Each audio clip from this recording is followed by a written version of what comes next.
Waalaikumsalam warahmatullahi wabarakatuh. Kali ini saya akan mempresentasikan tentang klasifikasi jenis laut. Untuk yang pertama adalah luas lautan. Luas lautan sendiri adalah 361 juta kilometer persegi dan daratannya adalah 149 juta kilometer persegi. Sehingga luas lautan 71% dan luas daratan 29% dari luas permukaan bumi. Perbandingannya sendiri adalah 7:3. Menurut menurut luas dan letaknya, lautan terdiri atas lautan samudra, lautan tepi, dan laut pedalaman. Yang pertama adalah Samudra Hindia. Nama Samudra Hindia berdasarkan konsepsi Vasco da Gama diambil dari nama Sungai Indus di India. Batas-batasnya pantai Afrika, Asia, dan Australia. Di bagian barat dibatasi oleh meridian yaitu pada 200 bujur timur, samanya yaitu pada 1400 bujur timur. Untuk next ada Samudra Pasifik. Pasifik artinya laut tenang. Oleh karena itu, Laut Pasifik disebut juga Laut Teduh. Laut pinggirnya adalah Laut Cina, Laut Kuning, Laut Jepang, dan laut di sebelah timur Indonesia. Di sebelah selatan dibatasi oleh Australia. Di sebelah barat, meridian 1400 bujur timur.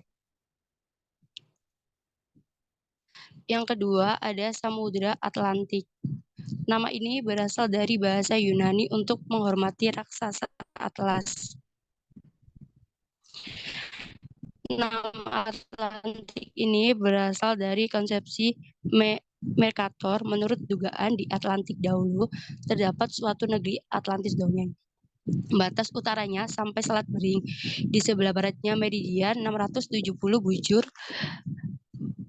dan di sebelah timur ya meridian. Dengan laut pinggirnya adalah Laut Utara, Teluk Hudson, dan Selat Lawrence.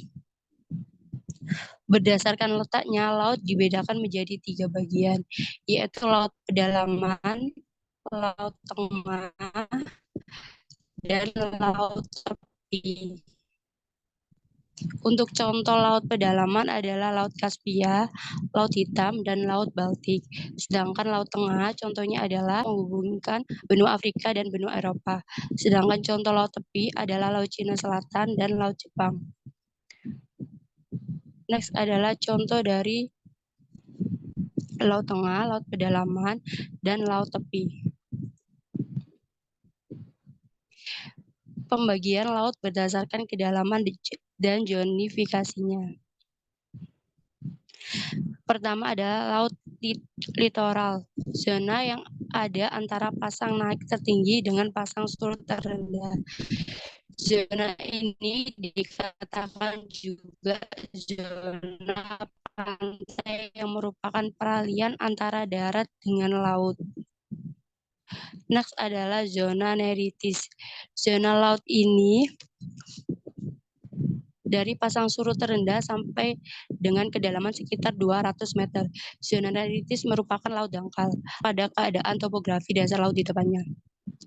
Continental shelf yang luas antara lain continental shelf yang ada di sebelah timur ujung Amerika Selatan, continental shelf yang meminggiri Arktik yaitu shelf Laut Barents, continental shelf yang ada antara Kanada dengan Greenland. Dangkalan Sunda merupakan continental shelf seluas 1,8 juta kilometer persegi. Selanjutnya adalah zona batial. Zona dasar laut dengan kedalaman antara 200 sampai 1000 meter. Umumnya, zona ini merupakan lereng yang curam yang merupakan dinding laut dalam dan sebagian pinggir kontinen. Zona batial disebut continental slope. Pada continental slope sering dijumpai ngarai. Misalnya Kanyukungu, Bukannya Sungai Indus di Indonesia bekas palung Sungai Sunda Besar baik yang mengalir ke Laut Cina Selatan maupun yang mengalir ke Selat Makassar. Next adalah pembagian laut berdasarkan relief dasar laut. Yang pertama ada palung laut. Palung laut juga dikenal sebagai trok atau trans merupakan kawasan sempit di bawah dasar laut. Sehingga kedalamannya sangat curam dan juga dalam. Biasanya kedalaman palung laut dapat melebihi 6.000 meter di bawah permukaan laut. Selanjutnya ada lubuk laut. Lubuk laut hampir sama dengan palung laut, tetapi bentuk dari salah satu relief dasar laut ini menyerupai huruf U dan tidak terlalu curam. Beberapa lubuk laut yang ada di Indonesia yaitu Lubuk Ben dan Lubuk Sulawesi sedalam 6.220 meter. Selanjutnya adalah paparan benua atau landas kontinen. Selain disebut sebagai landasan kontinental, paparan juga disebut dangkalan. Bentuk relief ini merupakan area dasar laut yang tergolong dangkal, sehingga masih dianggap sebagai bagian dari daratan dan menjadi penghubung antara satu pulau dengan pulau lainnya. Paparan atau dangkalan berada pada kedalaman kurang dari 200 meter di bawah permukaan laut. Dengan begitu, sinar matahari masih dapat menembus dan memungkinkan tumbuhan laut untuk melakukan fotosintesis. Selanjutnya adalah pegunungan tengah samudera. Pegunungan tengah samudera biasa disebut sebagai igir atau jalur gunung api yang berada di bagian tengah dari suatu samudera. Bentuk jalur ini memanjang dan memisahkan dua lempeng samudera. Jalur yang terbentuk di dasar laut ini biasa disebut sebagai ring of fire. Contohnya yaitu cincin api yang mengelilingi Indonesia serta cincin api di Samudra Pasifik. Selanjutnya ada gunung laut. Gunung laut hampir sama dengan gunung yang terbentuk di atas daratan. Perbedaannya hanya terletak pada lokasi gunung yang berada di bawah laut. Di Indonesia, salah satu gunung laut yang puncaknya muncul di atas permukaan adalah Gunung Krakatau. Selanjutnya ada punggung laut. Punggung laut atau bukit laut adalah perbukitan yang berada di dasar laut. Kawasan yang disebut punggung laut mempunyai bentuk yang menjulang sampai ke atas tetapi tidak sampai melewati batas permukaan laut. Punggung laut ini terletak di antara dua lempeng bawah laut yang pergerakannya saling menjauhi. Ada dua tipe lereng bukit dari punggung laut. Pertama adalah lereng landai yang disebut sebagai rise, dan kedua ada lereng curang yang disebut sebagai raid. Contoh punggung laut di Indonesia adalah Punggung Sibolga di Sumatera Utara. Selanjutnya ada ambang laut. Ambang laut atau dikenal juga dengan drempel adalah perbukitan yang berada di bawah laut dan letaknya berada di antara dua laut dalam. Ambang laut menjadi pemisah antara suatu perairan dengan perairan yang lainnya.